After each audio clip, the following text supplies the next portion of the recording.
جو رکوع کا یہاں پر ہے تقسیم کا معاملہ وہی زیادہ صحیح ہے، واللہ عالم۔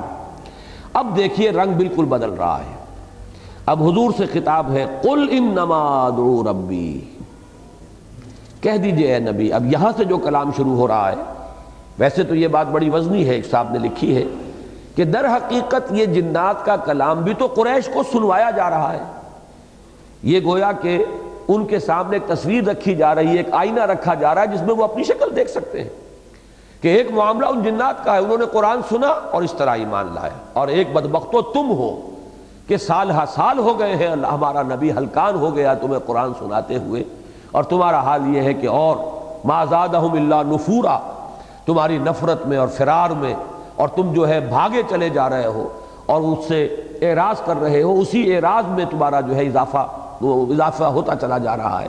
تو یہ گویا کہ ایک سائملٹینیس کنٹراسٹ ہے کہ انہیں یہ تصویر دکھائی گئی ہے، اس آئینہ دکھایا گیا ہے کہ اس میں اپنی تصویر دیکھیں، تو گویا کہ یہ بھی بالواسطہ بات انہی سے ہو رہی تھی، لیکن اب حضور سے کہا جا رہا ہے کہ ان سے خطاب کیجئے، یہ جو آپ کی قوم ہے، جیسے کہ ان جنات نے اپنی قوم سے خطاب کیا، اے محمد صلی اللہ علیہ وسلم آپ کو جس فرض منصبی پر مامور کیا گیا ہے آپ اسے ادا کیجئے۔ قل انما ادعو ربی، کہہ دیجئے میں تو اپنے رب ہی کو پکارتا ہوں، ولا اشرک بہ احدا، اور میں ہرگز اس کے ساتھ کسی کو شریک نہیں ٹھہراؤں۔ بات وہی ہے کہ جو جنات کی نقل ہوئی تھی، آمنا بہ ولن نشرک بربنا احدا، ہم اپنے رب کے ساتھ کسی کو شریک نہیں ٹھہرائیں گے۔ اے نبی وہی بات آپ کہیے، اسی جزم کے ساتھ کہیے، اسی عزم کے ساتھ کہیے، اسی پورے پختہ قوت ارادی کے ساتھ کہیے۔ یہاں در حقیقت الفاظ جو ہے اس کے اندر وہی ہے عزم بالجزم، جیسے کہ سورہ زمر کے آخر میں آیا ہے، وہاں ذرا دوسرا انداز ہے کہ اے لوگو قل افغیر اللہ تأمرونی اعبد ایھا الجاہلون، اے نبی ان سے کہہ دیجئے کہ اے جاہلو، اے حرص و ہوا کے بندو، کیا مجھ سے بھی تم توقع رکھتے ہو، مجھے بھی مشورہ دے رہے ہو کہ اللہ کے سوا کسی اور کو میں پکاروں اور کسی اور کی بندگی کروں؟ تو کیا مجھ سے بھی یہ توقع تمہیں؟ یہ سارا تمہارا دباؤ اسی لیے ہے کہ مجھے زیادہ حق سے اور صراط مستقیم جو ہے توحید کی، اس سے مجھے بھی منحرف کر دو۔ تو وہی بات ہے، قل انما ادعو ربی ولا اشرک بربی احدا، قل انی لا املک لکم ضرا ولا رشدا۔ اے نبی ان سے یہ بھی کہہ دیجئے کہ مجھے کوئی اختیار حاصل نہیں ہے تمہارے بارے میں، نہ کوئی ضرر پہنچانے کا نہ ہدایت دینے کا۔ یہاں مولانا فراہی رحمۃ اللہ علیہ کا جو اسالیب قرآن کا ایک خاص مضمون ہے، اس میں ایک اسلوب جو ہے بہت ہی عمدگی سے جو انہوں نے بیان کیا، اس کی مثالیں بار بار قرآن میں آئی ہیں، یہاں میں اس کو آپ کے سامنے بیان کر رہا ہوں کہ قرآن مجید الفاظ کی اکانومی کے لیے کہ زیادہ الفاظ نہ آئیں، ایسا کرتا ہے کہ مقابل کے الفاظ کو حذف کر دیتا ہے، اور وہ گویا کہ سامع یا قاری جو ہے اس کی ذہانت پر چھوڑ دیتا ہے کہ ایک تصویر کا رخ دکھا دیا گیا، دوسرے کو وہ خود اپنی امیجینیشن سے، اپنے تصور سے اس کو پورا کرے۔ اس لیے کہ ضرر اور رشد یہ در حقیقت تقابل کی چیزیں نہیں ہیں، ضرر کے مقابلے میں تو نفعن آئے گا اور رشد کے مقابلے میں غین آئے گا، تو گویا کہ اصلاً یہاں پر چاروں الفاظ جو ہے وہ مراد ہیں، لیکن دو کا صرف ذکر کر کے اس کے مقابل کو چھوڑ دیا گیا کہ فل ان دی بلینک۔ ایک قاری یا سامع جو ہے اگر وہ عربی زبان کا شعور رکھتا ہے، عربی ادب کا اسے کچھ ادراک ہے، تو وہ اس خانے کو، خانہ خالی کو خود پر کرے۔ گویا کہ عبارت یہ بنے گی کہ قل انی لا املک لکم ضرا او نفعا ولا رشدا او غیا، اے نبی ان سے کہہ دیجئے مجھے کوئی اختیار نہیں ہے تمہارے بارے میں، نہ ضرر کا نہ نفع کا، اور نہ ہدایت کا اور نہ گمراہی کا، مجھے کوئی اختیار نہیں۔ یہ بہت اہم آیت ہے، اور قرآن مجید میں یہ آیت اور مقامات پر بھی مختلف اسلوب میں، الفاظ میں یہ مضمون آیا ہے، جن میں سے اہم ترین وہ ہے کہ اے نبی انک لا تہدی من احببت ولکن اللہ یہدی من یشاء، آپ جس کو چاہیں ہدایت نہیں دے سکتے، یہ تو اللہ کا فیصلہ ہے، وہ جس کو چاہتا ہے ہدایت دیتا ہے۔ اور اس میں جیسا کہ بارہا میں نے عرض کیا ہے کہ اس آیت کا مفہوم سمجھ ہی میں نہیں آ سکتا اگر ابو طالب کی شخصیت سامنے نہ ہو، کہ سب سے زیادہ جس شخص کے بارے میں حضور کے دل میں خواہش تھی کہ ایمان لائے چچا ہے، پھر یہ کہ مددگار رہے ہیں مسلسل، پروٹیکشن دی ہے مسلسل، خاندان کی پشت پناہی 10 برس تک. ورنہ تو واقعہ یہ ہے، ویسے تو اللہ تعالیٰ اور ذریعے سے بچاتا، اس کا اختیار جو ہے وہ کسی ایک ہی ذریعے تک تو محدود نہیں ہے، لیکن یہ ہے کہ جو ذریعہ اختیار ہوا، ورنہ تکہ بوٹی کرنے کے لیے پھر پڑتے ہوئے جو چیز انہیں روکے ہوئی تھی وہ یہی تھی کہ خانہ جنگی شروع ہو جائے گی، بنو ہاشم جو ہے پشت پناہ ہے. اور یہی وجہ ہے کہ جب وہ مقاطعہ ہوا ہے 3 برس کا اور شیب بنی ہاشم کے اندر، محاصرے کے اندر، تو پورا خاندان بنو ہاشم تھا. یہ نہیں تھا کہ صرف اہل ایمان ہو، بلکہ تمام خاندان بنی ہاشم، اس لیے کہ انہوں نے حضور کا ساتھ دیا، ساتھ چھوڑ نہیں رہے تھے. قریش کے سرداروں کا تقاضا یہی تھا ابو طالب سے کہ آپ علیحدہ ہو جائیں، ہم جانے یہ جانے، لیکن یہ کہ انہوں نے آخری وقت تک ساتھ نہیں چھوڑا. یہ بہت بڑا احسان ہے ہم سب کی گردنوں پر ابو طالب کا. لیکن اب آپ خود سوچئے کہ ہم اگر یہ احساس کر رہے ہیں تو حضور صلی اللہ علیہ وسلم کا یہ احساس کس درجے کا ہوگا، اور کتنی خواہش تھی آپ کے دل میں کہ میرے یہ چچا جو ہے کلمہ شہادت ادا کیے بغیر دنیا سے نہ جائیں. آخری وقت تک روایات یہی ہے کہ حضور نے یہ فرمایا کہ چچا جان میرے کان میں پڑھ دیجئے یہ کلمہ شہادت تاکہ میں اللہ کے ہاں گواہی دے سکوں. بہرحال اللہ کا فیصلہ تھا. تو یہ اگر واقعہ ذہن میں ہے تو آیت سمجھ میں آئے گی انک لا تہدی من احببت ولکن اللہ یہدی من یشاء. تو وہی بات ہے قل انی لا املک لکم ضرا ولا رشدا، مجھے کوئی اختیار نہیں. اب اس کے پس منظر میں کیا ہے کہ وہ لوگ تنگ آ کر یہ کہا کرتے تھے کہ اگر اے محمد تم سچے ہو تو ہم نے تمہیں جھٹلا دیا، لے آؤ پھر عذاب جس کی کہ ہمیں خبر دے رہے. کہاں رکا ہوا ہے وہ عذاب؟ کہاں وہ جہاز لنگر انداز ہو گیا جو آ ہی نہیں رہا؟ تم ہمیں دھمکیاں دے رہے ہو، اتنا عرصہ تمہیں ہو گیا، ہم نے کہہ دیا ہمیں نہیں قبول تمہاری بات، ہم نے انکار کر دیا، اب لے آؤ عذاب. اس کے بارے میں ویسے تو یہ کہ سال سائل بعذاب واقع، وہ بھی اس آیت کو بھی اس کے حوالے سے اچھی طرح سمجھیے. لا املک کو اگر میرے اختیار میں ہوتا تو شاید وہ عذاب آ چکا ہوتا، وہ میرے اختیار میں ہے نہیں، اس کا فیصلہ میرے رب نے کرنا ہے. آگے چل کر آئے گا ان ادری، کہہ دیجئے مجھے نہیں معلوم کہ وہ قریب ہے یا بعید ہے، میں تو یہ بھی نہیں جانتا کہ کب آئے گا. اس کا فیصلے کا اختیار بھی اس کے ہاتھ میں ہے، اس کے وقت کی تعیین بھی اس کے ہاتھ میں ہے. آگے آئے گا کہ میرا تو فرض منصبی کچھ اور ہے، وہ میں ادا کر رہا ہوں. قل انی لا املک لکم ضرا ولا رشدا قل انی لن یجیرنی من اللہ احد ولن اجد من دونہ ملتحدا. اصل میں مقام نبوت اور رسالت کو قرآن مجید کی ان آیات کے حوالے سے سمجھنا چاہیے. میں نے جیسے کہ پہلے بھی ایک دن عرض کیا تھا، مسلمانوں نے بڑی ہوشیاری کے ساتھ وہ جو مقام عبدیت ہے اور مقام بندگی اس سے اٹھا کر نبی اکرم صلی اللہ علیہ وسلم کو بھی ایک معبود کی حیثیت دے دی ہے، اور اس کے اندر دیوانہ بکار خیش ہوشیار سپر نیچرل بنا کر اور معبود کی حیثیت سے مدح کی جا سکتی ہے، معبود کی تعریف کی جا سکتی ہے، ثنا کی جا سکتی ہے. معبود جو ہے اس کا اتباع نہیں کیا جا سکتا. خدا کی تو حمد ہو سکتی ہے، ثنا ہو سکتی ہے، تعریف ہو سکتی ہے، گڑ گڑایا جا سکتا ہے، دعا کی جا سکتی ہے، مناجات کی جا سکتی ہے، اس کی پیروی کیسے کریں گے؟ لہذا پیروی سے اپنے آپ کو بچانے کے لیے یہ سارا کچھ کیا گیا.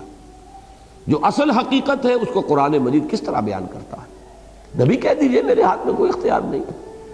ذرا سا وہ جملہ نکل گیا ہے غزوہ احد میں کہ کیسے اللہ تعالیٰ ہدایت دے گا اس قوم کو، کیف یہدی اللہ قوما خضبوا وجہ نبیہم بالدم، جنہوں نے اپنے نبی کے چہرے کو خون سے رنگ دیا. فوراً پکڑ آ گئی ہے، نبی آپ کے ہاتھ میں اختیار نہیں ہے، یہ فیصلہ ہم کریں گے کہ آیا انہیں عذاب دیں، عذاب کے مستحق یہ ہیں، لیکن یہ کہ ہو سکتا ہے ہم ان کو ہدایت دے دیں، ہم ان کی توبہ قبول کر لیں، توبہ کی توفیق دیں. اور اس میں بھی اس آیت کے بھی میں عرض کیا کرتا ہوں کہ سمجھ میں نہیں آ سکتا اس کا جو اصل مفہوم ہے جب تک کہ خالد ابن ولید کی شخصیت سامنے نہ ہو، کہ غزوہ احد میں جو کچھ ہوا اس کے سب سے بڑے عالم اسباب میں اس کا سبب حضرت خالد بنے، جو اس وقت تک ایمان نہیں لائے تھے، رسالے کے پر وہی کمانڈر تھے. انہوں نے چکر دیا ہے کوہ احد کا، اور آ کر وہاں جب دیکھا کہ درہ خالی ہو گیا ہے وہاں سے حملہ کیا، اور پھر وہ 70 صحابہ شہید ہوئے. لیکن وہی خالد ہے جو ایمان لائے، اور وہی خالد ہے جنہیں محمد الرسول اللہ صلی اللہ علیہ وسلم نے سیف من سیوف اللہ کا خطاب دیا کہ خالد تو اللہ کی تلواروں میں سے ایک تلوار ہے. تو یہ چیزیں ذہن میں رکھیے، تب در حقیقت وہ صحیح مقام متوازن سامنے آئے گا جس سے اتباع کا جذبہ ابھرے گا. کہ ہاں پیروی کریں اللہ کے رسول کی. اور ویسے یہ کہ ہر سیرت کی تقریر کا عنوان تو وہ آیت بن جاتی ہے، قُلْ إِن كُنتُمْ تُحِبُّونَ اللَّهَ فَاتَّبِعُونِي يُحْبِبْكُمُ اللَّهُ.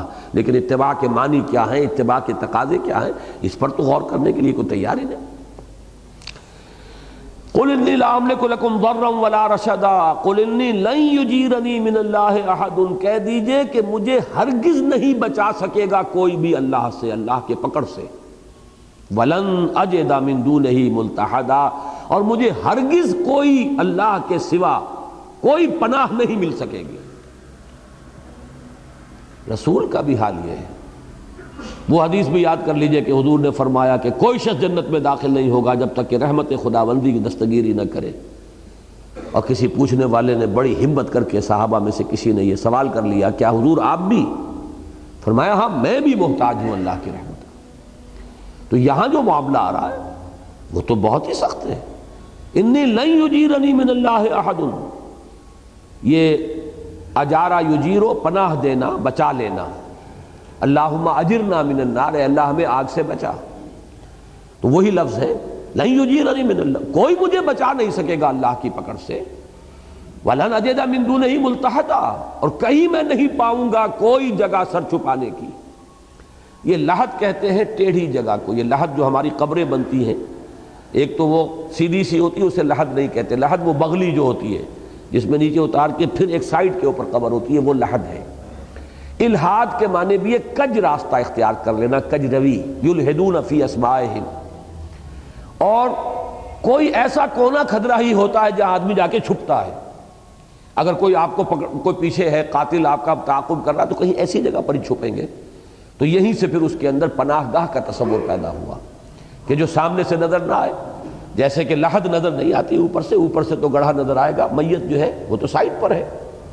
تو اسی سے ملتحد کا لفظ ہے، وہ جگہ جہاں پر آدمی سر چھپا سکے، جا کے پناہ لے سکے، بچ سکے. تو قل انی لن یجیرنی من اللہ احد ولن اجد من دونہ ملتحدا، اور میں ہرگز نہیں پاؤں گا اللہ کے سوا کوئی پناہ گاہ.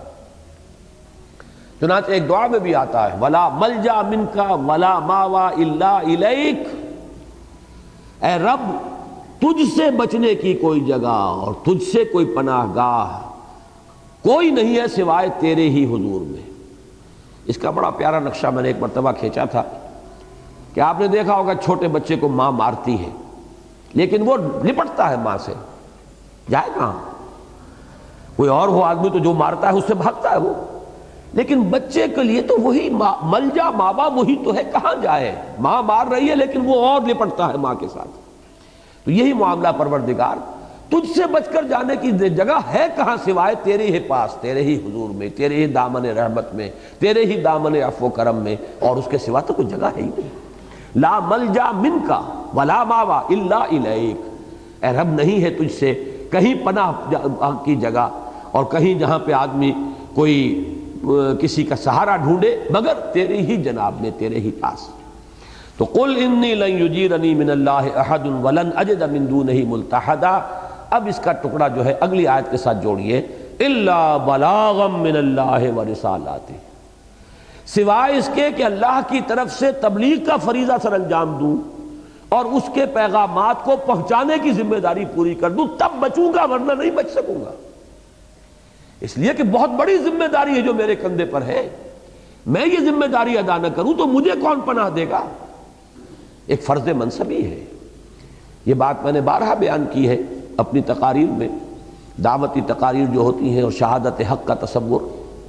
سورہ اعراف کی آیت فَلَنَسْأَلَنَّ الَّذِينَ أُرْسِلَ إِلَيْهِمْ وَلَنَسْأَلَنَّ الْمُرْسَلِينَ، ہم پوچھ کر رہیں گے ان سے بھی جن کی طرف رسولوں کو ہم نے بھیجا، اور پوچھ کر رہیں گے رسولوں سے بھی.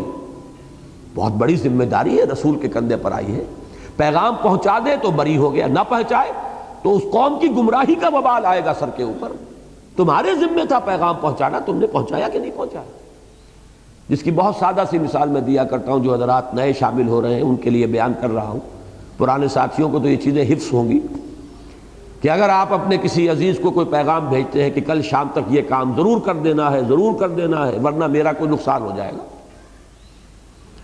کسی کے ہاتھ آپ نے یہ پیغام بھیجا، کام نہیں ہوا، آپ کا نقصان ہو گیا. اب آپ غصے میں بھرے ہوئے بھنائے ہوئے جائیں گے اور اس کے اوپر برسیں گے کہ خدا کے بندے میں نے تمہیں پیغام بھیجا تھا, تم نے کام نہیں کیا, میرا نقصان ہو گیا. لیکن اگر وہ ایک جملہ کہہ دے کہ بھائی مجھے تو آپ کا پیغام ملا ہی نہیں, تو بتاشے کی طرح بیٹھ جائیں گے کہ نہیں؟ اب کیا کہیں گے اس سے؟ کوئی حرف ملامت اس شخص سے کہہ سکتے ہیں آپ؟ اس کی تو ذمہ داری ہوتی ہے اگر پیغام پہنچ جاتا. اب آپ آئیں گے بھرے ہوئے غصے میں اس شخص کے پاس جس کے ذریعے سے پیغام بھیجا تھا. شریف آدمی, اتنی نازک ذمہ داری تھی, میں نے تیرے سپرد کی, تو نے وہ پیغام نہیں پہنچایا. بالفرض وہ کہہ دے میں نے تو پہنچا دیا تھا, تو وہ بری. تو یہ ٹرائنگل ذہن میں رکھیے. پیغام بھیجنے والا, جس کے ذریعے پیغام بھیجا گیا اور جس کو بھیجا گیا, یہ تین ہیں. پیغام بھیجنے والا اللہ ہے, جس کے ذریعے بھیجا وہ رسول ہے, جن کو بھیجا وہ ان کی امتیں ہیں, قوم ہیں, لوگ ہیں, انسان ہیں. رسول پیغام پہنچا دے تو بری, ذمہ داری یہی ہے. نہ پہنچائیں بالفرض تو پکڑے جائیں گے, وہ دوسرے بچیں گے. اب دیکھیے اس کی مثال ہے, وہ بعض حضرات شاید پسند نہ کریں اس کو. قرآن مجید نے مضامین کو واضح کرنے کے لیے ایک ایک مثال رکھی ہوئی ہے. پیغام کے پہنچانے میں تھوڑی سی کسر رہ گئی تھی حضرت یونس علیہ السلام سے. وقت معینہ سے پہلے, اللہ تعالیٰ کی ایکسپریس پرمیشن سے پہلے قوم کو چھوڑ کر چلے گئے. تو اب جو وہ اکاؤنٹنگ کا نظام ہے, ایک طرف ڈیبٹ ہوا, دوسرا کریڈٹ ہو گیا. ڈیبٹ ہوا رسول کے ذمے, پکڑ لیے گئے, رہتے اسی مچھلی کے پیٹ میں. لَلَبِثَ فِي بَطْنِهِ إِلَىٰ يَوْمِ يُبْعَثُونَ, اور وہاں وہ لا الہ الا انت سبحانک انی کنت من الظالمین. کریڈٹ مل گیا ان کو, اس قوم کو, کہ عذاب کے آثار شروع ہو چکے تھے. کسی قوم پر ایسا نہیں ہوا کہ عذاب کے آنے کے بعد عذاب کے آثار شروع ہو اور پھر عذاب ٹل جائے. تو ڈیبٹ کا تو ایک کورسپونڈنگ کریڈٹ ہوگا لازماً. ادھر ڈیبٹ ہوا, ادھر کریڈٹ ہو گیا قوم. تو اگر خدا نہ خواستہ رسول کی طرف سے پہنچانے میں, اور یہ تو کچھ نہیں, اتمام حجت ہو چکا تھا, بات پہنچائی جا چکی تھی. تھوڑی سی بات یہی ہے کہ ابھی واضح اجازت نہیں آئی تھی اللہ کی اپنے قوم کو چھوڑ کر جانے کی. جیسے حضور انتظار کرتے رہے, باقی صحابہ کو اجازت دے دی تھی چلے جاؤ مدینے, لیکن حضرت ابو بکر بیان کرتے میں پوچھتا رہا حضور اجازت آ گئی نہیں, ابھی نہیں آئی. اچانک ایک روز دوپہر کے وقت آپ کو دیکھا گیا کہ چلے آ رہے ہیں, اپنے کپڑا لپیٹا ہوا ہے اپنے سر کے گرد, اور آ کر بتایا کہ وہ اجازت آ گئی. تو اجازت جب تک ایکسپریس پرمیشن جس کو کہا جائے گا, اس کے بغیر رسول اپنی جگہ چھوڑ نہیں سکتا, اسے وہیں رہنا. تو تھوڑی سی جو ہوئی اس کے اندر کمی, اس کا کریڈٹ مل گیا اس قوم کو. تو اسی کو ذرا بڑھائیے. اگر بالفرض ایسی بات ہو تو پھر تو ذمہ داری بڑی سخت ہو جائے گی. اور یہی بات سمجھ میں آئے گی سیرت کے اس واقعے سے کہ کیا وجہ ہے. جب حجۃ الوداع میں آپ نے گواہی لی ہے الا هل بلغت, اور پورے مجمع نے کہا, دیکھیے دو روایتیں علیحدہ آتی ہیں, ایک میں تو یہ ہے 3 الفاظ, انا نشهد انک قد بلغت وادیت ونصحت. ایک میں 4 آئے ہیں اور بڑے پیارے ہیں, وہ تو یوں سمجھیے کہ یعنی ادب کا بھی ایک بہت بڑا نمونہ ہے. انا نشهد انک قد بلغت الرسالۃ وادیت الامانۃ ونصحت الامۃ وکشفت الغمۃ. اور ایک بات میں کہا کرتا ہوں, آج پھر نوٹ کیجئے, یہ بہت غیر معمولی بات ہے. صحابہ کرام تو ایک سوال حضور کرتے تھے تو اول تو جواب دیتے ہی نہیں تھے. اللہ و رسول عالم, اللہ اور اس کا رسول بہتر جانتے ہیں, ہم تو سننے کے لیے آئے حاضر ہوئے ہیں. لیکن یہ کہ دوبارہ اگر پلٹ کر آپ پوچھتے تھے تب بہت مختصر جواب, یہ نہیں کہ لمبی چوڑی تقریر شروع ہو جائے. یہاں بالکل برعکس ہے کہ ایک سوال کا جواب 3 یا 4 جواب دے رہے ہیں. الا هل بلغت, انا نشهد انک قد بلغت وادیت ونصحت, انا نشهد انک قد بلغت الرسالۃ, رسالت کی تبلیغ کا حق ادا کر دیا. وادیت الامانۃ, امانت ادا فرما دی. تو امانت ہے اللہ کی, بندوں کے لیے ہے, رسول کے پاس امانت ہے. ونصحت الامۃ, امت کا حق نصیحت ادا کر دیا. وکشفت الغمۃ, اور تاریکیوں کے پردے جو ہیں, گمراہیوں کے تاریکیاں جو ہیں, ان کو چھانٹ کر اور ہدایت کا سورج جو ہے اس کو طلوع فرما دیا. اس کے بعد اب آپ نے بارگاہ خداوندی میں عرض کیا ہے اللہم اشہد, اے اللہ تو بھی گواہ رہے. یہ در حقیقت اس کو میں تعبیر کیا کرتا ہوں سائی آف ریلیف، انگریزی میں یہ الفاظ جو ہیں اس کی صحیح تعبیر ہے، سائی آف ریلیف۔ بہت بڑا بوجھ تھا، آج اتر گیا۔ اے اللہ یہ گواہی دے رہے کہ میں نے پہنچا دیا، میرا بوجھ اتر گیا۔ اور اس کے بعد پھر وہ بات آئی جو اب امت کے ذمے، فَلْيُبَلِّغِ الشَّاهِدُ الْغَائِبَ، اب پہنچائیں وہ جو یہاں ہیں ان کو جو یہاں نہیں ہے۔ میری ذمہ داری آج ختم ہوئی، وہ ذمہ داری ہے جس کا ذکر یہاں آیا ہے۔ قُلْ إِنِّي لَن يُجِيرَنِي مِنَ اللَّهِ أَحَدٌ وَلَنْ أَجِدَ مِن دُونِهِ مُلْتَحَدًا إِلَّا بَلَاغًا مِنَ اللَّهِ وَرِسَالَتِهِ، میرے پاس تو کوئی راستہ ہے ہی نہیں۔ I don't have any alternative, I don't have any other option, I have to do my duty۔ میں تو اس کے اوپر مامور ہوں، مجھے تو یہ کام کرنا ہے۔ تم مذاق اڑاؤ، تم میری تکہ بوٹی کرنے کے جو بھی کوشش کر سکتے ہو کر لو، تمہیں جو کرنا ہے، جو بن سکے تو جو بھی کر سکتے ہو کر گزرو، لیکن مجھے تو اپنا فرض ادا کرنا ہے، اس لیے کہ میں خود اللہ سے ڈرتا ہوں، مجھے تو خود اس کی پکڑ کا اندیشہ ہے۔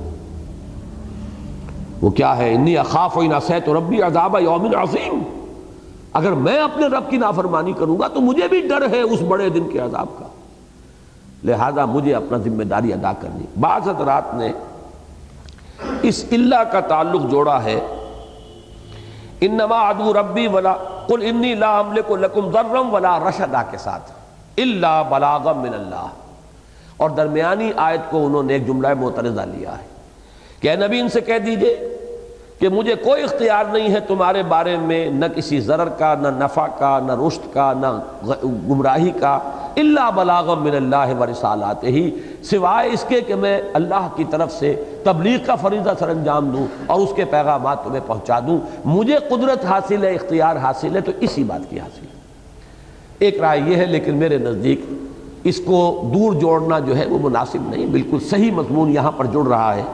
قل انی لن یجیرنی من اللہ احد ولن اجد من دونہ ملتحدا الا بلاغا من اللہ ورسالاتہ، میرے لیے تو پناہ اگر ہے، میرے لیے عافیت اگر ہے، میری کامیابی اگر ہے، میں اگر اللہ کے پکڑ سے بچ سکتا ہوں تو ایک ہی راستہ ہے کہ جو بھی ذمہ داری میرے کاندھوں پر آئی ہے میں اسے ادا کروں اور اللہ کی طرف سے فریضہ تبلیغ کو ادا کروں، اس کے پیغامات کو پہنچانے کا حق ادا کروں۔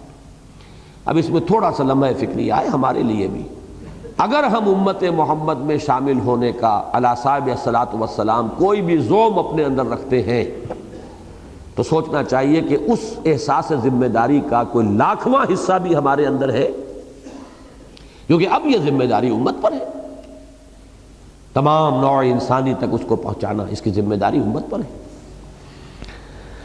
وَمَن يَعْصِ اللَّهَ وَرَسُولَهُ فَإِنَّ لَهُ نَارَ جَهَنَّمَ خَالِدِينَ فِيهَا أَبَدًا، باقی رہ گیا وہ کہ جو کوئی بھی معصیت اختیار کرے گا اللہ کی اور اس کے رسول کی نافرمانی کرے گا تو اس کے لیے جہنم کی آگ ہے جس میں وہ رہیں گے ہمیشہ ہمیشہ۔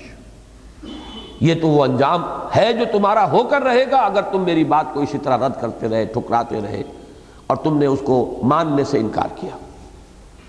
حتیٰ اذا رأوا ما یوعدون، اب یہاں تبصرہ ہو رہا ہے ان پر کہ یہ بڑے اس وقت تو بڑے غرے میں ہیں، ان کا غرور ہے، ان کا سرمایہ، ان کی دولت، ان کا اقتدار، ان کی چودراہٹ۔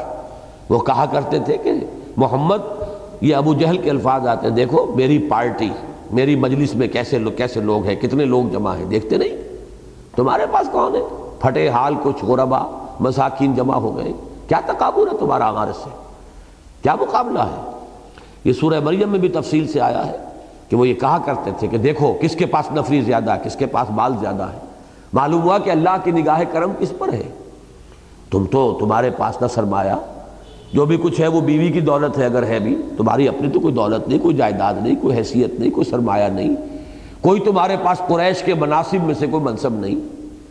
تو یہاں اب اس کا جواب دیا جا، حتیٰ اذا رأوا ما یوعدون، اس وقت تو یہ بڑے تنتنے میں ہے، لیکن جب وہ دیکھ لیں گے، یہاں تک کہ جب وہ دیکھ لیں گے جس چیز کا ان سے وعدہ کیا جا رہا ہے، اور یہ وعدے ذہن میں رکھیے دو ہیں، رسول ہمیشہ دو وعیدیں، دو دھمکیاں، دو عذابوں کی خبر دیتے رہے۔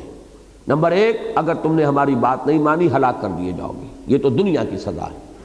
نمبر دو، اصل عذاب جو ہے وہ تو آخرت کا ہے ہی ہے، جہنم۔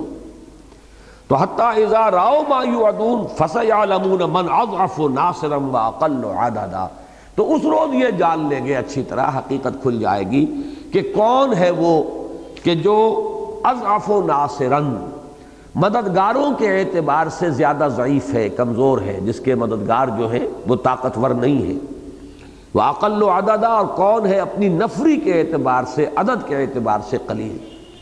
یعنی در حقیقت جو صورت اس وقت ہے وہ بالکل برعکس نظر آئے گی انہیں، کہ وہ معلوم ہو جائے گا کہ ہماری یہ ساری طاقت اور ہمارا یہ سارا دبدبہ ہبا منصورہ ہو کر رہ گیا، اور اللہ تعالیٰ وہ جیسے کہ حضرت مسیح نے ایک تمثیل دی تھی کہ وہی پتھر کے جس کو رد کر دیا گیا وہی بنیاد کا پتھر بن گیا، جنہیں سمجھا گیا بہت حقیر، وہی ہے کہ پھر اللہ تعالیٰ نے ان کو نوازا، دنیا میں بھی غلبہ دیا، اور آخرت میں تو جو ان کے لیے فوز و فلاح ہے اس کا کوئی ہم تصور کر ہی نہیں سکتے۔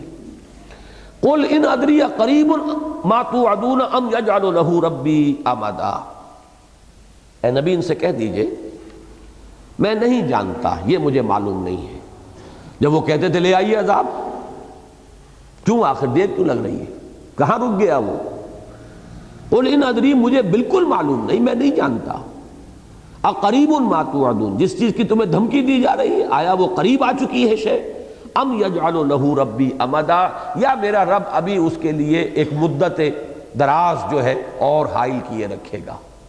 ہم مجھے نہیں پتا، میرا یہ کام ہی نہیں، میرا یہ کنسرن ہی نہیں، میرا کنسرن تو یہ پہنچاتا رہوں جتنی مدت بھی ہے، جب تک اللہ کا حکم ہے، جب تک اس کا فیصلہ نہیں آتا میں پہنچاتا رہوں گا، تبلیغ کرتا رہوں گا، حق بات تم تک اور اللہ کا پیغام تم تک پہنچاؤں گا، یہ میرا مجھ سے متعلق نہیں اور مجھے معلوم نہیں۔ ان ادری اقریب ما توعدون ام یجعل له ربی امدا، میں نہیں جانتا کہ آیا قریب آ چکی ہے وہ شے جس کا تم سے وعدہ کیا جا رہا ہے، یعنی دنیا کی پکڑ یا قیامت، یا یہ کہ ابھی میرا پروردگار اس میں کوئی طویل جو ہے وقفہ ابھی حائل فرمائے گا، میں نہیں جانتا۔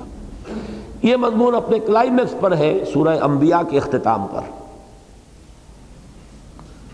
فَإِن تَوَلَّوْا فَقُلْ آذَنْتُكُمْ عَلَىٰ سَوَاءٍ وَإِنْ أَدْرِي أَقَرِيبٌ أَمْ بَعِيدٌ مَا تُوعَدُونَ، میں نہیں جانتا کہ جس چیز کی تمہیں دھمکی دی جا رہی ہے وہ قریب آ چکی ہے یا دور ہے۔ إِنَّهُ يَعْلَمُ الْجَهْرَ مِنَ الْقَوْلِ وَيَعْلَمُ مَا تَكْتُمُونَ، وہی جانتا ہے جو بلند آواز سے تم کہتے ہو اس کو بھی سنتا ہے، اور جو دل میں چھپائے ہوئے وہ بھی اس کے علم میں ہے۔ وَإِنْ أَدْرِي لَعَلَّهُ فِتْنَةٌ لَكُمْ وَمَتَاعٌ إِلَىٰ حِينٍ، اور میں نہیں جانتا، ہو سکتا ہے کہ ابھی یہ تمہارے لیے آزمائش کی رسی اور دراز ہو، اور متاع إِلَىٰ حِين، اور ابھی کچھ عرصے کے لیے تمہیں دنیا میں رہنے بسنے اور برتنے کھانے پینے کا اللہ اور موقع دے، میں نہیں جانتا۔ It's none of my business, یوں سمجھیے کہ مجھے اس سے کوئی سروکار نہیں، میرا اس سے کوئی تعلق نہیں، میری ذمہ داری تو بڑی پیاری آیت ہے الا بلاغا من اللہ ورسالاتہ، میری ذمہ داری یہ ہے، اور یہ ہے وہ کام جو مجھے کرنا ہے، یہ میں نہ کروں تو میں اللہ کے ہاں پکڑا جاؤں گا، اور کوئی نہیں ہوگا مجھے اس کی پکڑ سے بچانے والا، اور کوئی ٹھکانہ نہیں ہوگا میرے لیے کہ جس کو میں پناہ گاہ بنا سکوں۔ عالم الغیب فلا یظہر علی غیبہ احدا، وہ ہے غیب کا جاننے والا۔ اب یہاں پہ چونکہ الف لام آیا ہے، کل غیب کا جاننے والا، وہ تمام غیب کا جاننے والا ہے۔ فلا یظہر علی غیبہ احدا، تو وہ نہیں مطلع فرماتا اپنے غیب پر کسی کو، الا من ارتضی من رسول، سوائے اس کے کہ جس کو وہ پسند کر لے رسولوں میں سے۔ فإنہ یسلک من بین یدیہ ومن خلفہ رصدا، تو وہ پھر چلاتا ہے، معین کر دیتا ہے اس کے سامنے بھی اور اس کے پیچھے بھی محافظین، حفاظت کرنے والے، راصد کی جمع رصدا۔ یہ ذرا ایک ہمارے ہاں کا جو بڑا ہی ایک کنٹروورشیل سا ایشو ہے، علم غیب کا معاملہ۔ حضور کو علم غیب حاصل تھا کہ نہیں تھا، اس میں دو بالکل ایکسٹریمز ہمارے ہاں پائے جاتے ہیں۔ ایک حلقہ وہ ہے جو غیب کی کلی نفی کرتا ہے، اور ایک اس حد تک پہنچ گیا کہ کل کا کل غیب حضور کو حاصل ہے، کل علم۔ اس میں جو درمیانی بات ہے وہ ایک تو یہ کہ میں نے جیسا کہ بارہا عرض کیا ہے کہ جب میں نے رجوع کیا ان کے ایک عالم دین سے کہ آپ کا اصل موقف کیا ہے بریلوی مکتب فکر کے ایک خاص نمایاں فرد سے، تو انہوں نے جو بات کہی تو اس کے بعد میرا جو ہے میرے لیے تو کم سے کم اطمینان کا پورا سامان فراہم ہو گیا کہ اصل میں ان کے واعظین نعت گو ان کی باتیں اور ہیں، ان پر توجہ نہیں کرنی چاہیے، اصل میں تو ان کے علماء سے بات کرنی چاہیے کہ ان کا موقف کیا ہے۔ انہوں نے صراحت کے ساتھ یہ کہا کہ ہم حضور کے علم کے بارے میں 3 باتیں جانتے ہیں۔ حضور کا علم قدیم نہیں تھا، حادث تھا۔ حضور کا علم ذاتی نہیں تھا، عطائی تھا۔ حضور کا علم لامحدود نہیں تھا، محدود تھا۔ ان 3 باتوں کے بعد اب بحث جو ہے میں سمجھتا ہوں کہ وہ صرف بحث برائے بحث رہ جاتی ہے، اس کے سوا کچھ نہیں۔ باقی یہ کہ حضور کے علم کا ہم جو ہے وہ خود حساب کتاب شروع کر دیں، اس کی لمبائی چوڑائی ناپنی شروع کر دیں تو وہ ہماری حماقت ہے، اس لیے کہ در حقیقت رسالت جو ہے وہ شیء از غیب ہے۔ اگر علم غیب میں سے کوئی حصہ نبی کو نہ ملے تو وہ نبی ہے ہی نہیں۔ ہمارے لیے علم غیب، پہلی بات تو یہ نوٹ کیجئے کہ غیب کا لفظ در حقیقت مخلوق کے لیے، اللہ کے لیے تو ہے ہی نہیں۔ اللہ کے لیے کوئی شے غیب نہیں ہے، ہر شے آنے واحد میں اس کے سامنے، ماضی بھی مستقبل بھی، ہماری نگاہوں سے چھپی ہوئی بھی، ہمارے سامنے بھی، ہماری بات بھی جو ہم زبان سے کہہ رہے ہیں اور ہمارا خیال بھی جو ہمارے دل میں ہے، سب کچھ اس کے سامنے، اس کے لیے تو غیب ہے ہی نہیں۔ تو غیب کا لفظ جو ہے استعمال ہوتا ہے مخلوق کے اعتبار سے، اس کے لیے جو چیز غیب ہے اس میں سے اللہ تعالیٰ کچھ اپنے انبیاء کو عطا فرماتا ہے، تب وہ نبی بنتے ہیں، ورنہ وہ نبی کیسے بنے؟ فرشتے ہمارے لیے غیب ہیں، فرشتہ ان کے سامنے آتا ہے، فرشتے کو اس کی اصل شکل میں بھی 2 مرتبہ دیکھا ہے۔ وَلَقَدْ رَآهُ نَزْلَةً أُخْرَىٰ عِنْدَ سِدْرَةِ الْمُنتَهَىٰ إِذْ يَغْشَى السِّدْرَةَ مَا يَغْشَىٰ۔ اب آپ کو معلوم ہے کہ فرشتے کو اصل شکل میں وَلَقَدْ رَآهُ بِالْأُفُقِ الْمُبِينِ وَمَا هُوَ عَلَى الْغَيْبِ بِضَنِينٍ وَمَا هُوَ بِقَوْلِ شَيْطَانٍ رَجِيمٍ۔ فرشتہ ہمارے لیے غیب ہے، انسانی شکل میں تو حضور کے سامنے بھی آیا اور ہمیں بھی کیا پتہ کوئی جا رہا ہو اللہ کا کوئی فرشتہ انسانی شکل میں ہو، لیکن اصل ملکی صورت میں حضرت جبرائیل کو حضور نے 2 مرتبہ دیکھا۔ جنت کی سیر اللہ نے کرائی، دوزخ کا مشاہدہ آپ کو کرایا، تو یہ تمام چیزیں ہمارے لیے غیب ہیں۔ اس معنی میں اللہ تعالیٰ اپنے غیب پر مطلع فرماتا ہے، جیسے کہ فرمایا کذالک نری ابراہیم ملکوت السماوات والارض ولیکون من الموقنین۔ نبیوں کو، رسولوں کو جس نوع کا یقین اللہ دینا چاہتا ہے وہ تو یقین کی بھٹیاں ہوں گی تو ان سے یقین دوسروں تک پہنچے گا، اتنی یقین ہو، اتنا یقین ہو کہ دوسروں تک متعدی ہو سکے، وہ یقین پیدا کرنے کے لیے اللہ تعالیٰ انہیں مشاہدہ کراتا ہے۔ کذالک نری ابراہیم ملکوت السماوات والارض ولیکون من الموقنین۔ اسی طرح ہم ابراہیم کو ملکوت السماء والارض دکھاتے رہے، مشاہدہ کراتے رہے تاکہ وہ پورا یقین کرنے والا بن جائے۔ تو یہ اصل میں ہے مسئلہ بہت سادہ، بہت سیدھا، لیکن بڑی اس کے اندر پیچیدگیاں ہیں۔ اب بعض حضرات نے عجیب ایک ڈیفینیشن کی ہے، جو غیب کی نفی کرتے ہیں حضور سے یا نبیوں سے یا رسولوں سے، وہ کہتے ہیں غیب وہ ہے جو از خود حاصل ہو بغیر اللہ کے بتائے۔ یہ کہاں سے ڈیفینیشن آ گئی، سمجھ میں نہیں آیا۔ از خود تو جیسا کہ میں نے بتایا کہ وہ اپنی کتابیں دکھاتے ہیں کہ وہ تو کوئی شے ذاتی ہے ہی نہیں، وجود ذاتی نہیں ہے، صفت کیسے ذاتی ہو جائے گی؟ اللہ کے سوا جتنی مخلوقات ہیں ان کا وجود بھی ذاتی نہیں ہے، اللہ کا عطا کردہ ہے۔ اس وجود کے اوپر جو صفات مترتب ہوتی ہیں ثانوی درجے میں، وہ کیسے ذاتی ہو جائے گی؟ ذاتی تو علم ہے ہی نہیں، کسی کا کوئی علم ذاتی نہیں، نہ فرشتوں کا۔ سبحانک لا علم لنا الا ما علمتنا، پاک ہے تو، ہمیں کوئی علم حاصل نہیں سوائے اس کے جو علم تو نے ہمیں دیا۔ لا یحیطون بشیء من علمہ الا بما شاء، اس کے علم میں سے کسی ذرے کا بھی احاطہ کوئی نہیں کر سکتا سوائے اس کے جو اللہ چاہے، تو اللہ کا عطا کرنا ہے۔ تو وہ بات بتائی ہے کہ یہ قیامت کب آئے گی، عذاب کب آئے گا، اللہ بتا دیتا تو پتہ چل جاتا۔ ہمیں معلوم ہے قیامت کے بارے میں اللہ نے حضور کو بھی نہیں بتایا، حدیث صاف ہے، قرآن مجید میں صراحت ہے۔ عذاب کے بارے میں ہو سکتا ہے کہ اللہ نے بتایا ہو، بعد میں بتایا ہو، اس وقت نہ بتایا ہو کب وہ عذاب آنے والا، اس لیے کہ غزوہ بدر کا تو ہمیں معلوم ہے کہ آپ نے 1 دن پہلے جو ہے بتایا ہے، جب میدان کا چکر لگا یہاں پر ابو جہل گرے گا، یہاں پر فلاں گرے گا، یہاں اس کا مقتل بنے گا، یہاں اس کا، یہ کس نے بتایا؟ حضور نے بتایا۔ لیکن یہ کہ ہم یہ نہیں سمجھتے کہ یہ ساری بات آپ کو ذاتی طور پر معلوم ہو گئی، بلکہ اللہ نے جو بتایا، اللہ کے نے جو بھی آپ کو علم عطا فرمایا وہ حاصل ہو گئی۔ تو لا یظہر عالم الغیب، کل غیب کا جاننے والا تو وہی ہے، اللہ ہے۔ لا فلا یظہر علی غیبہ، وہ ظاہر نہیں کرتا، بلکہ ظاہر نہیں بلکہ غالب نہیں کرتا اپنے غیب پر۔ یہ اظہار کا لفظ ہے، غالب کرنا، آگاہ کر دینا۔ آگاہی بھی ایک طرح کا غلبہ ہے۔ جب آپ کسی چیز کو جان لیتے ہیں تو گویا کہ آپ اس پر غالب آ گئے ہیں، ایک علمی غلبہ ہے وہ۔ اور اللہ غالب نہیں کرتا اپنے غیب پر، یعنی اللہ تعالیٰ دسترس نہیں دیتا کسی کو اپنے غیب پر، الا من ارتضی من رسول، سوائے اس کے کہ جس کو وہ پسند کرے اپنے رسولوں میں سے۔ اب اس میں یہ بات بھی اضافی، جتنا چاہے، جس کو جتنا چاہے اللہ تعالیٰ عطا فرمائے۔ اب جب رسولوں کو وہ پسند کر لیتا ہے اور انہیں غیب کا بھی ایک حصہ دیتا ہے، دکھاتا ہے، مشاہدہ کراتا ہے، فَإِنَّهُ يَسْلُكُ مِن بَيْنِ يَدَيْهِ وَمِن خَلْفِهِ رَصَدًا، تو اب ان کے اوپر پہرے دار معین کر دیتا ہے۔ یسلو کو پھر وہی لفظ آ گیا، چلاتا ہے، مقرر کرتا ہے، معین کر دیتا ہے، ان کے سامنے بھی اور پیچھے بھی۔ یہ وہ پہرے دار ہیں کہ جو پورا اطمینان کرتے ہیں۔ اسی پہرے داری کی وہ صورت بھی ہے جو اس کے پہلے رکوع میں آ چکی ہے، کہ جب وحی نازل ہوتی تھی کہ یہ وحی نبوت، تو یہ کہ آسمانوں پر بھی پہرے ہوتے تھے کہ کہیں شیاطین جن جو ہیں وہ کہیں اس میں سے کچھ لے نہ اڑے، جا کر کسی کاہن کے کانوں میں پھونک نہ مارے، کہیں اس میں کوئی دخل نہ دے سکے۔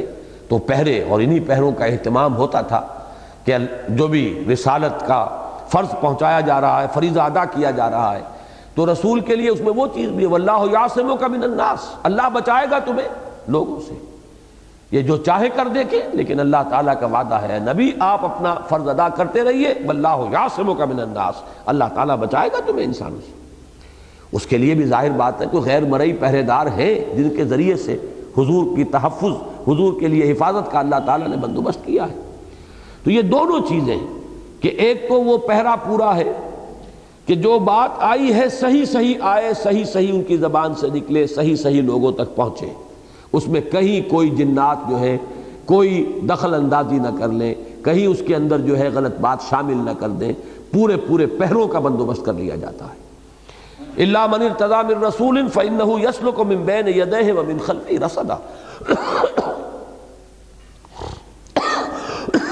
یہ جو مفہوم میں لے رہا ہوں، بعض حضرات نے یہاں بھی الا کے بارے میں یہ بات کہی ہے کہ یہ الا جو ہے یہ استثناء منقطع ہے، یہ علیحدہ جملہ شروع ہو رہا ہے یہاں سے، اور یہ دونوں کو جوڑنا جو ہے وہ صحیح نہیں ہے، بلکہ وہاں تو بات آ گئی مستقل اللہ اپنے غیب پر کسی کو بھی مطلع نہیں فرماتا، اور یہاں الا جو ہے اما کے معنی میں یا لاکنہ کے معنی میں، لیکن اللہ جس کو بھی رسول بنا کر بھیجتا ہے تو اس کے لیے پہلوں کا انتظام کر دیتا ہے۔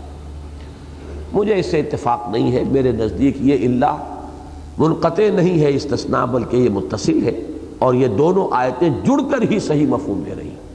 لا یظہر علی غیبہ احدا الا من ارتضی من رسول فإنہ یسلک من بین یدیہ ومن خلفہ رصدا، جس کے لیے القرآن یفسر بعضہ بعضا کے اصول کے تحت ہمارے پاس آیت موجود ہے، سورہ آل عمران کی آیت نمبر 179 وما کان اللہ لیطلعکم علی الغیب، اللہ تعالیٰ تمہیں غیب پر مطلع نہیں فرمانے والا۔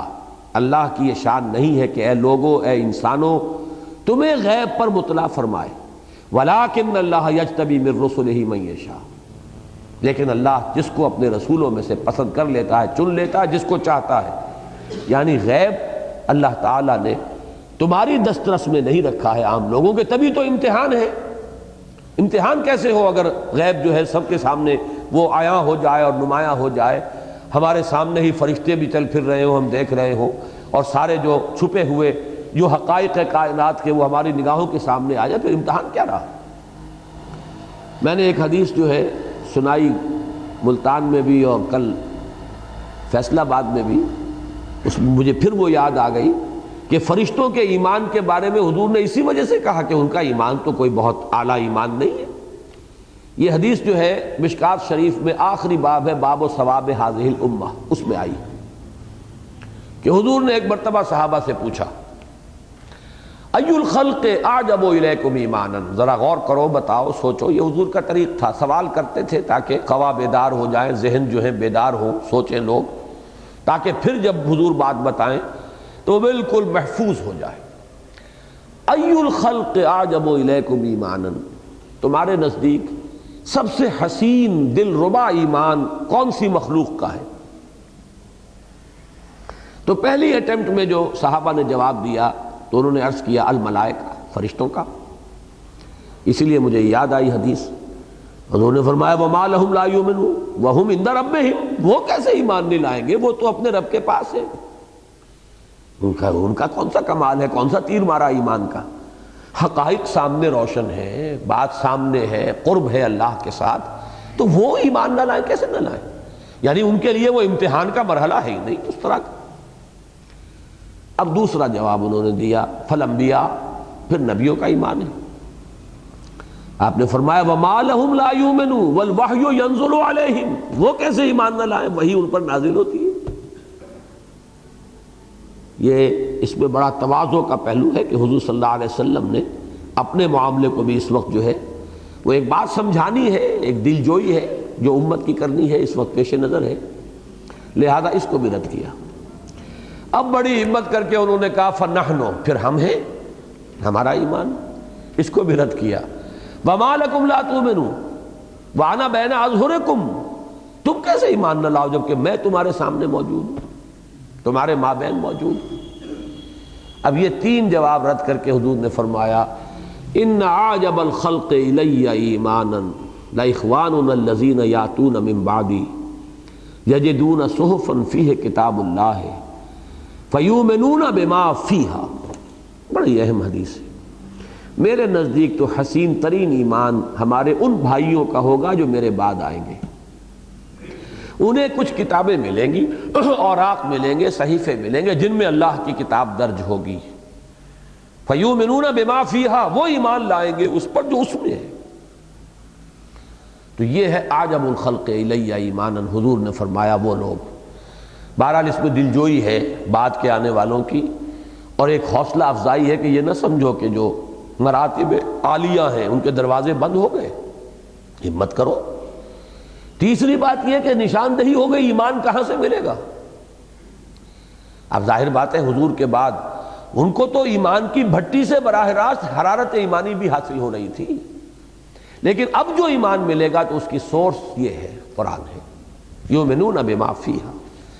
اس اعتبار سے بہرحال الا من ارتضى بالرسول فانه يسلك من بين يديه ومن خلفه رصدا ليعلم ان قد ابلغوا رسالات ربهم،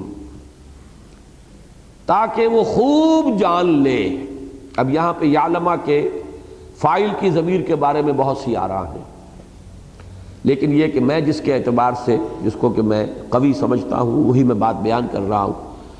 اس کا فاعل اللہ ہے، لیکن ترجمہ جب اللہ کے حوالے سے ہم کریں گے تو ہم کہیں گے تاکہ اللہ دیکھ لے.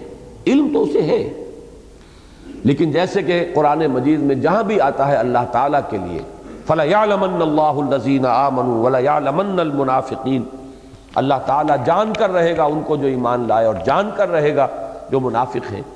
تو چونکہ اللہ کا علم حادث نہیں ہے، قدیم ہے، لہذا ترجمانی جب ہم کرتے ہیں ترجمہ کریں گے اللہ ظاہر کر دے گا کہ کون مومن ہے اور ظاہر کر دے گا کون منافق ہے. اللہ ظاہر کر دے گا یا دیکھ لے گا کہ کون ایمان والا ہے اور کون ایمان سے تہی ہے، محروم ہے. تو یہاں پر بھی لیعلم، تاکہ ظاہر ہو جائے، تاکہ اللہ دیکھ لے، تاکہ بات مبرہن ہو جائے، تاکہ اس میں کوئی شک نہ رہ جائے، کوئی اشتباہ نہ رہ جائے.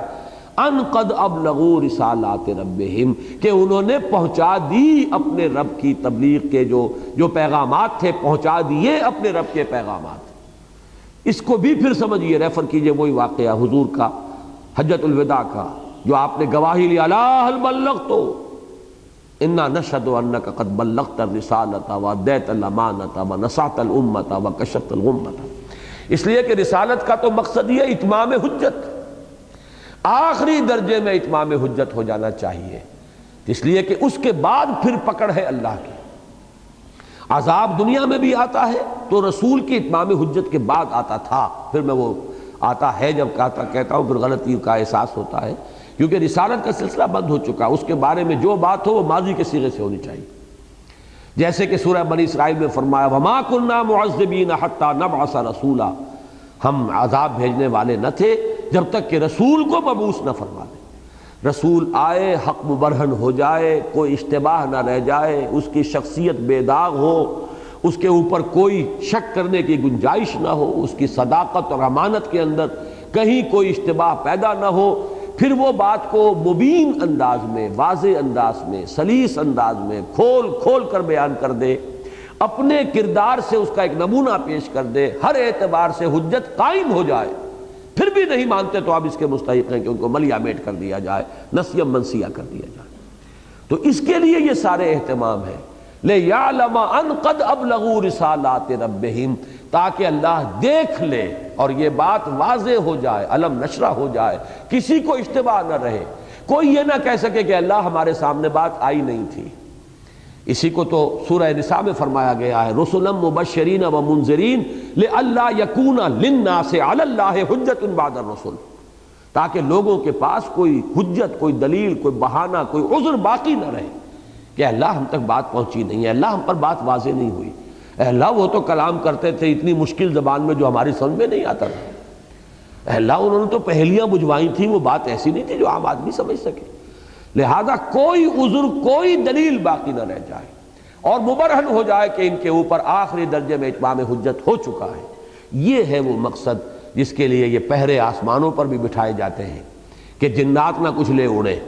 یہ ہے مقصد کہ جب رسول تبلیغ کرتے ہیں تو ان کے بھی آگے پیچھے اللہ کے جو یہ مخفی جو سول سروس ہے، اللہ کی سیکرٹ سروس جو ہے، اس کے ممبرز جو ہیں، اس کے ایجنٹس جو ہیں، اس کی حفاظت کے لیے آگے پیچھے چلتے ہیں تاکہ بات صحیح ادا ہو، اس میں کہیں کوئی گھپلا جنات پیدا نہ کر دے کہ حضور نے کچھ اور کہا ہو اور لوگوں کو کچھ اور سنا دیا جائے، جیسا کہ ایک واقعہ آتا ہے اگرچہ اس کے بارے میں کنٹروورسی ہے ہمارے ہاں، لیکن یہ کہ بہرحال وہ واقعہ چونکہ روایات میں آیا ہے کہ حضور نے ایک مرتبہ پورے مجمع کے سامنے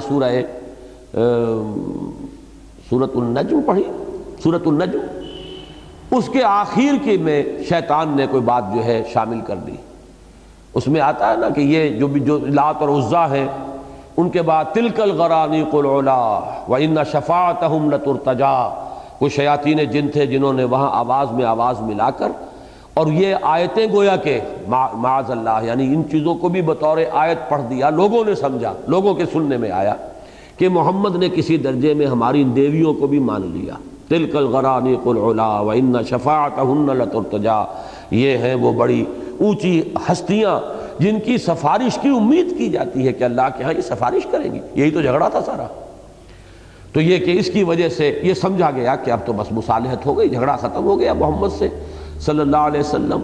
سب لوگ جب حضور نے سجدہ کیا، سورۃ النجم کے آخر میں سب لوگوں نے سجدہ کیا تو اس سے ایک فضا ایسی پیدا ہوئی کہ حبشہ میں جو لوگ گئے ہوئے تھے ان تک بھی خبر پہنچ گئی کہ اب تو جھگڑا ختم ہو گیا، کنٹروورسی، کانفلکٹ ختم، لہذا چلو واپس، اب دارالامن ہے۔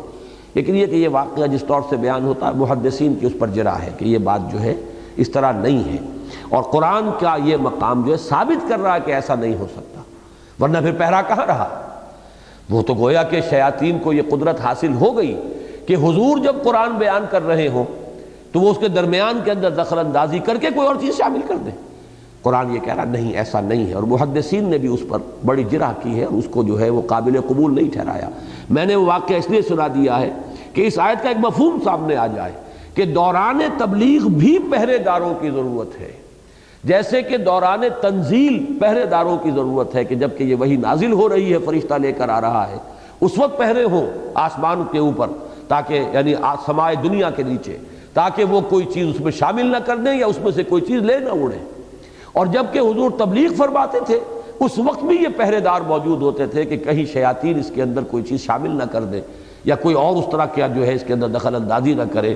تو فرمایا الا من ارتضى بالرسول فانه يسلك من بين يديه ومن خلفه رصدا ليعلم ان قد ابلغوا رسالات ربهم، تاکہ یہ بات اظہر من الشمس ہو جائے، مبرہن ہو جائے، کھل جائے، آخری درجے میں ثابت ہو جائے کہ انہوں نے اپنے رب کے پیغامات پہنچا دیے جیسے کہ پہنچانے کا حق تھا۔ انک قد بلغت الرسالۃ وادیت الامانۃ ونصحت الامۃ وکشفت الغمۃ واحاط بما لدیہم واحصی کل شیء عددا۔ باقی اللہ تعالیٰ نے ہر چیز کا احاطہ کیا ہوا ہے جو ان کے سامنے ہے، کوئی چیز اس کی پکڑ سے باہر نہیں، کوئی چیز اس کے علم سے باہر نہیں۔ یہی دو صفات ہیں اہم ترین، قدرت اور علم۔ تو احاطہ بما لدیہم، جو کچھ ان کے سامنے اس کا احاطہ اللہ کیے ہوئے، اس میں قدرت کی طرف اشارہ ہے، کوئی اس کی پکڑ سے بچ کر نکلنے والا نہیں ہے، وہ تو گھیراؤ میں ہے۔ وَأَحْصَىٰ كُلَّ شَيْءٍ عَدَدًا، یہ علم کی طرف اشارہ ہے، اور ہر چیز کا اس نے احصاء کیا ہوا ہے گنتی کے اعتبار سے، کہیں وہ کوئی بھولنے والا نہیں ہے، نہ ان دشمنوں میں سے کہ کوئی جو ہے وہ بچ نکلے گا اس لیے کہ اللہ کو یاد نہیں رہا کہ کس نے کیا کیا تھا، کس وقت کیا گستاخی کی تھی محمد کے ساتھ صلی اللہ علیہ وسلم۔ اور جو اہل ایمان ہیں نہ وہ اللہ تعالیٰ کے علم سے باہر ہے کہ یہ پتہ نہ چلے کہ کس نے کیا قربانی دی تھی اور کس نے کس وقت ہمارے دین کے لیے، ہمارے نبی کی نصرت میں کیا کچھ سختیاں جھیلی تھی۔ تمام چیز احصا کل شیء عددا۔ بارک اللہ لی ولکم فی القرآن العظیم ونفعنی وإیاکم بالآیات والذکر الحکیم۔